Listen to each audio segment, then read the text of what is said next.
Okay, here we are at page 119. The experiment always began the same. First, there would be some easy trials where everyone agreed on the correct line. After a few rounds, the participants were shown at least that was just as obvious as the previous ones, except the actions in the room would select actors in the room would select an intentionally incorrect answer. For example, they would respond A to the comparison shown in figure 110.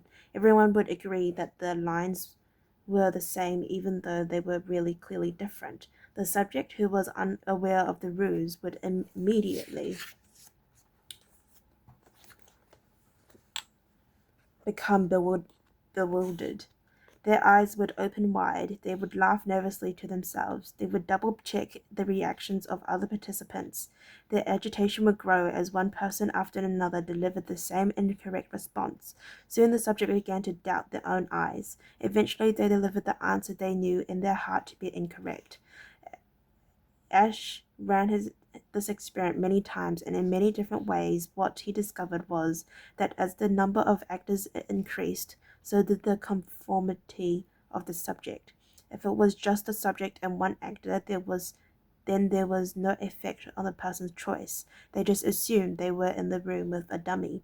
When two actors were in the room with the subject, there was still little impact, but as the numbers of people increased to 3 actors and 4 and all the way to 8, the subject became more likely to second guess themselves.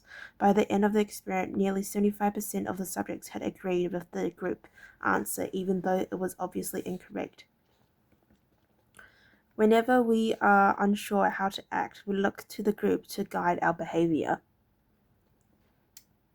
We are constantly scanning our environment and wondering, what is everyone else doing? We check reviews on Amazon or Yelp or TripAdvisor because we want to imitate the best eating, and travel habits.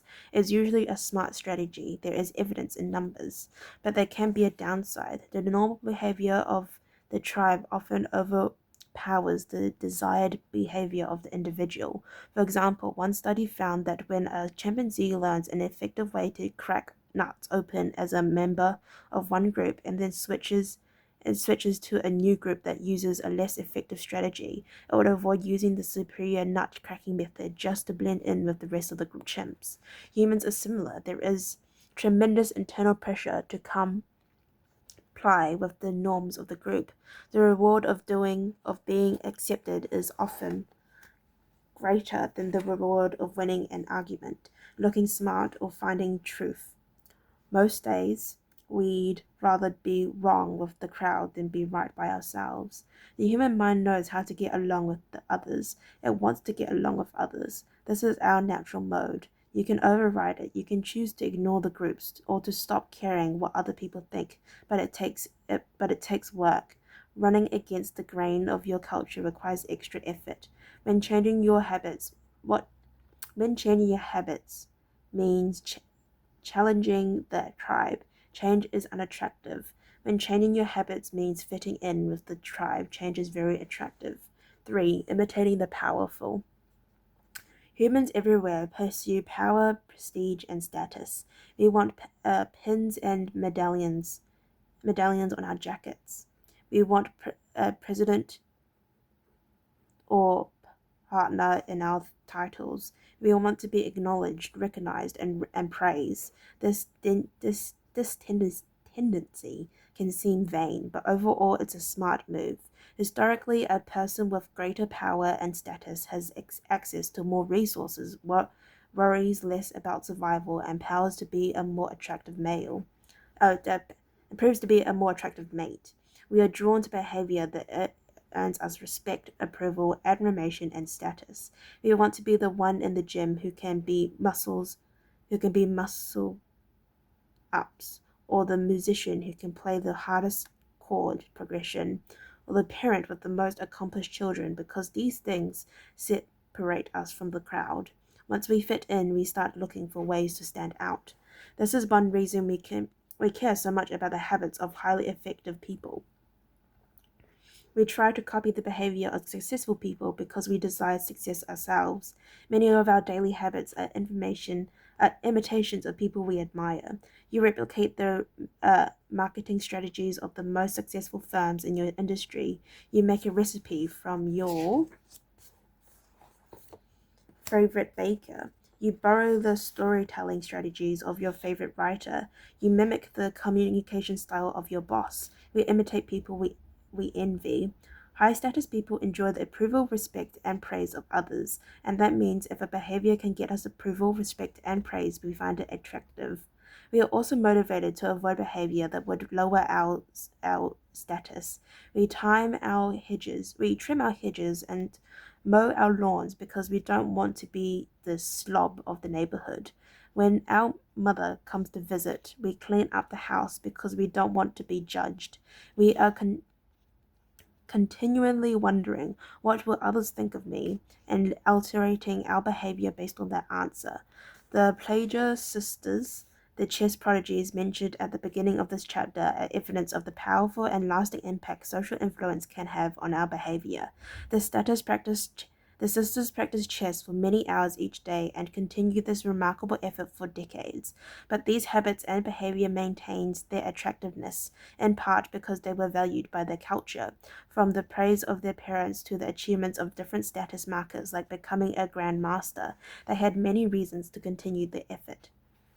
Okay, and we won't read the chapter summary, so moving on to chapter 10, how to find and fix the causes of your bad habits. In late 2012, I was sitting in an old apartment just a few blocks from Istanbul, most famous street. Cool. I was in the middle of a 4-day trip to Turkey, and my guide, Mike, was relaxing in a worn out armchair a few feet away. Mike wasn't really a guide, he was just a guy from uh, Maine who had been living in Turkey for 5 years, but he offered to show me Ahmed around while I was visiting the country, and I took him up on it. On this particular night, I had been invited to dinner with him and a handful of his Turkish friends. There were 7 of us, and I was the only one who hadn't at some point smoked at least 1 pack of cigarettes per day. I asked one of the Turks how he got started. Friends, he said, it always starts with your friends. One friend smokes, then you try it. What was truly fascinating was that half of the people in the room had managed to quit smoking. Mike had been smoke-free for a few years at that point, and he swore up and down that he broke the habit because of a book called Alan Carey's Easy Ways to Stop Smoking. It frees you from the mental burden of smoking, he said. It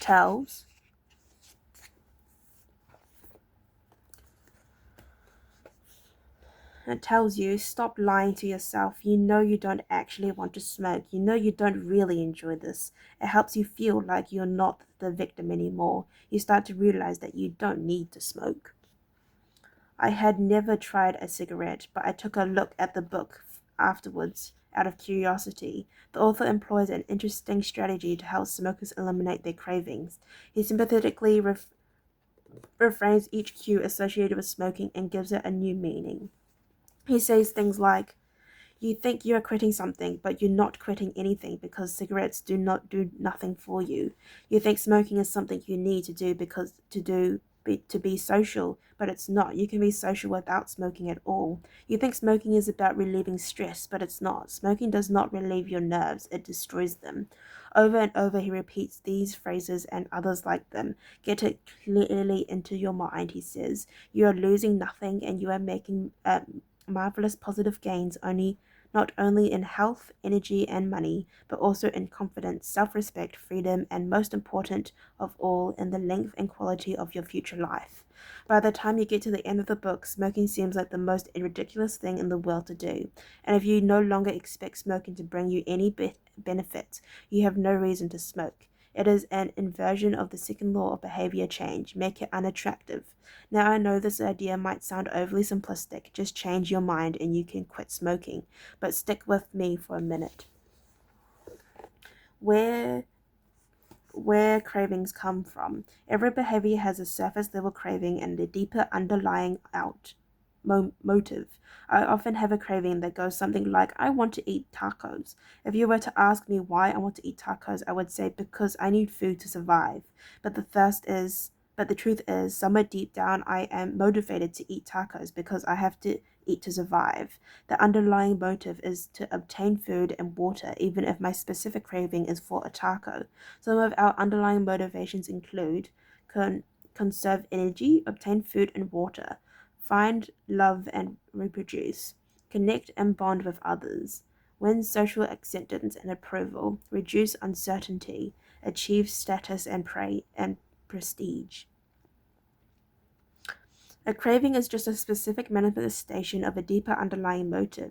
Your brain did not involve with a desire to smoke cigarettes or to check Instagram or to play video games.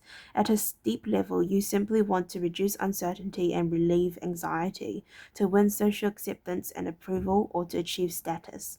Look at nearly any product that is habit forming, and you'll see that it does not create a new motivation, but rather latches onto the underlying motives of human nature. Find love and reproduce equals using Tinder. Connect and bond with others equals browsing Facebook. Win social acceptance and approval equals posting on Instagram. Reduce uncertainty equals searching on Google. Achieve status and prestige equals playing video games. Your habits are modern day solutions to ancient desires. New versions of old videos. The underlying motive behind human behavior remain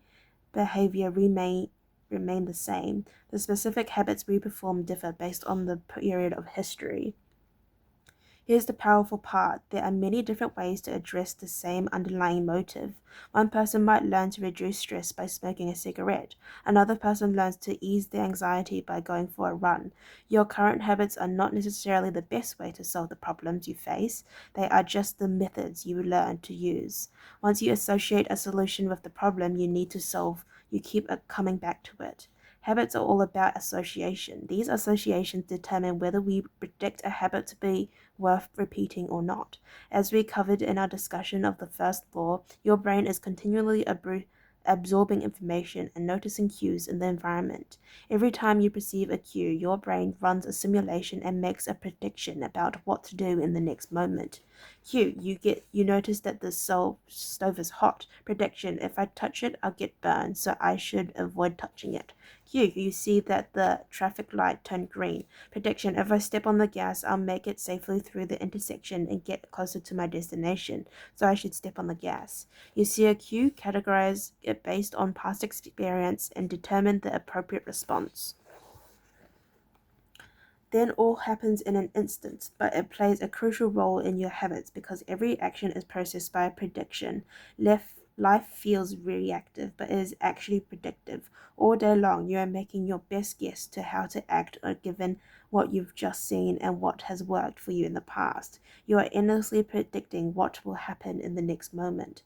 Our behavior is heavily dependent on these predictions, but put another way, our behavior is heavily dependent on how we interpret the events that happen to us, not necessarily the objective reality of the events themselves. Two people can look at the same cigarette and one feels the urge to smoke while the other is repulsed by the smell. The same cue can spark a good habit or a bad habit depending on your perception. The cause of your habit is actually the perception that precedes them. These predictions lead to a feeling, which is how we typically describe a craving, a feeling, a desire, an urge. Feeling and emotions transform the cues we predict and perceived and the predictions we make into a signal that we can apply. They help explain what we are currently seeing. For instance, whether or not you realize it, you are noticing how warm or cold you feel right now. If the temperature drops by 1 degree, you probably won't do anything. If the temperature drops 10 degrees, however, you'll feel cold and put on another layer of clothing. Feeling cold was the signal that prompted you to act. You have been sensing the cues the entire time, but it is only when you predict that you would be better off in a different state that you take action. A craving is a sense that something is missing. It is the desire to change your internal state. When the temperature falls, there is a gap between what your body is currently sensing and what it wants to be sensing. This gap between your current state and your desired state provides a reason to act. Desire is a difference between where you are now and where you want to be in the future. Okay, I believe it has been 15 minutes. It has just turned 15 minutes on the dot as soon as I said that. Anyway, I'd like to thank you very much for watching me read up to page 129. If you'd like to listen to me read page 130 that you couldn't say, then please tap on my icon and I will see you next time if you stay posted. Thank you. Bye-bye.